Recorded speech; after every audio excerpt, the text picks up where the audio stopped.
Thomas Paine, ele é um dos pais da pátria americana e ele escreve esse panfleto para tentar convencer a sociedade americana da necessidade de romper laços com a Inglaterra.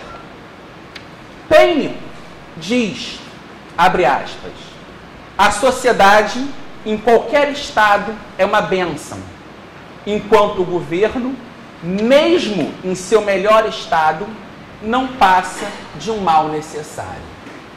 Continua Paine. O governo, como um traje, é o emblema da inocência perdida. Os palácios dos reis são construídos sobre as ruínas dos caramanchões do paraíso. Pois, se os impulsos da consciência fossem claros, uniformes e irresistivelmente obedecidos, o homem não precisaria de outro legislador. Mas, não sendo este o caso, ele julga necessário desistir de uma parcela de sua propriedade para obter meios de proteger o resto. E é levado a fazer isto pela mesma prudência que, em todos os casos, aconselha-o a escolher, dentre os males, o menor.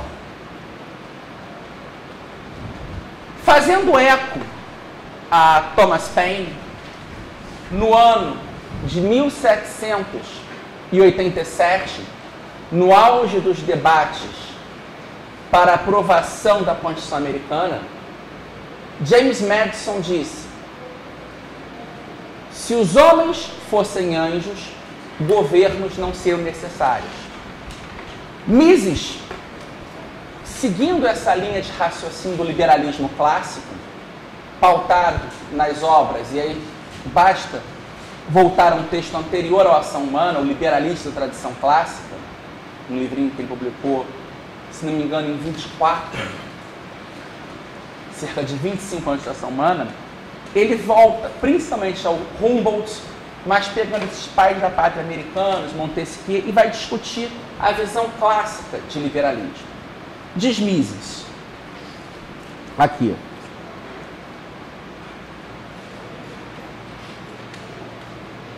voltou. O ajustamento dos indivíduos às exigências da cooperação social requer sacrifício. Em verdade, são sacrifícios apenas temporários e aparentes, uma vez que são mais do que compensados pelas vantagens incomparavelmente maiores que a vida em sociedade proporciona.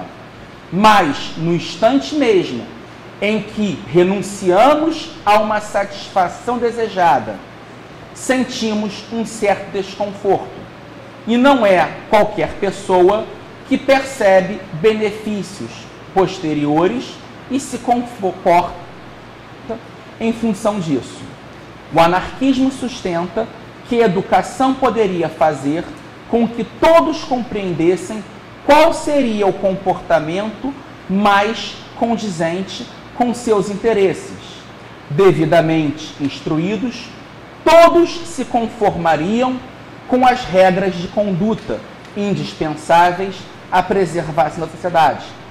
Os anarquistas afirmam que uma ordem social na qual ninguém tivesse privilégios às custas de seus concidadãos poderia existir sem necessidade de qualquer compulsão ou coerção para impedir ações prejudiciais à sociedade. Uma tal sociedade ideal poderia prescindir do Estado e do governo, isto é, poderia prescindir do poder de polícia, que é o aparato social de coerção e compulsão. Os anarquistas deixam de perceber o fato inegável de que algumas pessoas são ou muito limitadas intelectualmente ou muito fracas para se ajustar espontaneamente às condições da vida social. Mesmo se admitirmos que todos os adultos sadios sejam dotados da faculdade de compreender as vantagens da cooperação social e de agir consequentemente, ainda assim restaria o pé das crianças, dos velhos e dos loucos. Podemos concordar com a afirmação de que pessoas que agem de maneira antissocial devem ser consideradas como doentes mentais e receber cuidados médicos. Mas, enquanto não forem curadas e enquanto existirem crianças e velhos, algo precisa ser feito para que não se coloque em risco a sociedade. Uma sociedade anarquista estaria à mercê de qualquer indivíduo. A sociedade não pode existir sem que a maioria das pessoas esteja disposta a impedir, pela ameaça ou pela ação violenta, que minorias venham a destruir a ordem social. Este poder é atribuído ao Estado ou ao governo. O Estado ou o governo é o aparato social de compulsão e coerção. Tem o monopólio da ação violenta. Nenhum indivíduo tem o direito de usar violência ou ameaça de violência se o governo não investir neste direito. O Estado é essencialmente uma instituição para preservar relações pacíficas entre os homens. Não obstante, para preservar a paz, deve estar preparado para reprimir as tentativas de violação da paz. E Mises continua discutindo a ideia de Estado segundo o liberal, e que ele mostra que o risco de não se seguir tal visão é se criar até uma guerra civil, porque os elementos antissociais existentes na comunidade poderão iniciar aquilo que Hobbes chamou de a guerra de todos contra todos. Então, nesse aspecto, Mises coloca a velha questão: liberdade versus segurança, liberdade versus ordem. Mas até que ponto nós podemos conciliar esses dois princípios aparentemente conflitantes? Até que ponto eu posso manter uma ordem social que não restrinja toda a minha liberdade, restringe apenas os meus atos antissociais, que são atos que reduzirão a liberdade do meu próximo?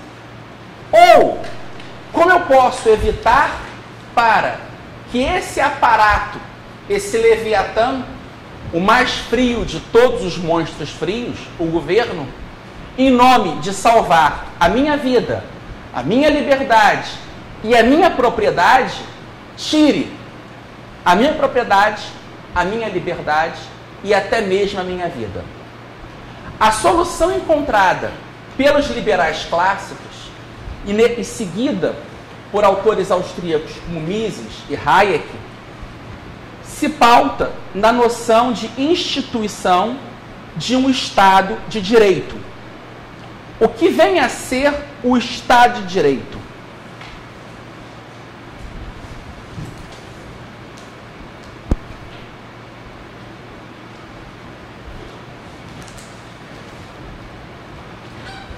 O grande desafio da modernidade no campo político é criar regras jurídicas que ao mesmo tempo garantam a autonomia dos indivíduos e limite a possibilidade de danos perpetrados por terceiro. Está comprovado por princípios filosóficos e pela experiência histórica, ou seja, tanto razão quanto fatos, que a instauração do Estado de Direito é uma solução prática para minimizar os riscos do governo destruir a liberdade de consciência e de ação da pessoa.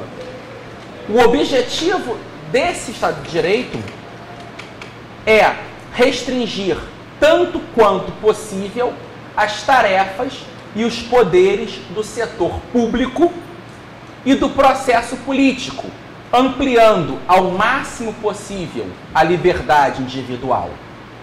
Dentre as características principais desse Estado de Direito, eu elenquei aqui num texto antigo que eu escrevi, está até no site do CIEP, um texto de 2006 ou 2007, se não me engano, eu elenquei 13 pontos. Primeiro, supremacia da lei, colocando a autoridade da lei acima do poder do Estado e criando o império da lei. De acordo com tal princípio, o governo não deve jamais coagir um indivíduo, exceto ao fazer cumprir uma norma justa conhecida.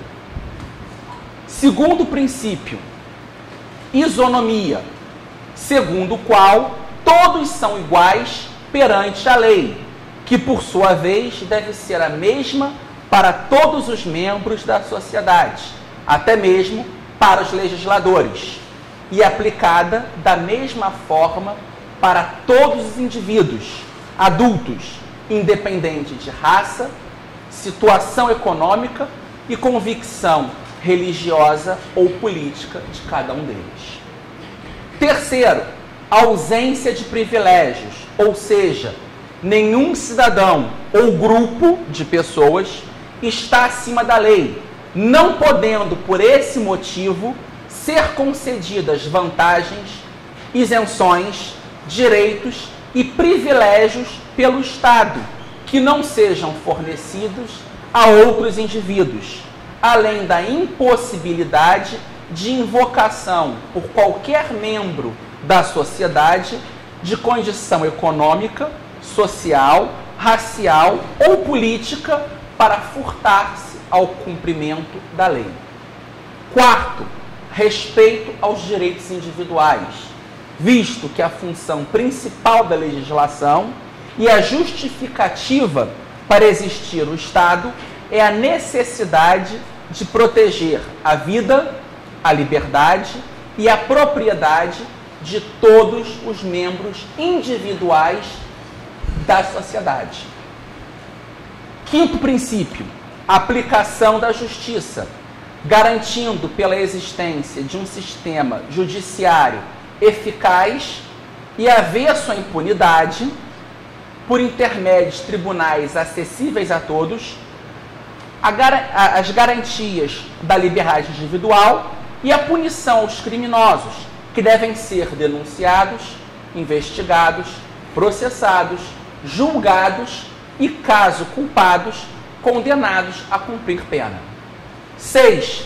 Promoção e não transferência da responsabilidade individual. Isso corresponde a afirmar que o Estado, por força de legislação e dos órgãos de coerção, não deve obrigar o indivíduo adulto a arcar com as consequências danosas de seus atos, não sendo admitíveis transferências compulsórias de responsabilidade da comunidade. O indivíduo fez o erro, ele é o responsável por aquilo. Ele não pode dizer é culpa da sociedade, é culpa do aquecimento global, é culpa do núcleo dourado. Não. Não há essa transferência de responsabilidade. 7. Existência de salvaguardas processuais, que em última instância são as garantias jurídicas concretas da liberdade individual. Dentre tais salvaguardas, destacamos o habeas corpus, o pleno direito de defesa do réu, a proteção das testemunhas, julgamento por júri, publicidade dos processos e o respeito aos direitos humanos fundamentais, ou seja, vida, liberdade e propriedade.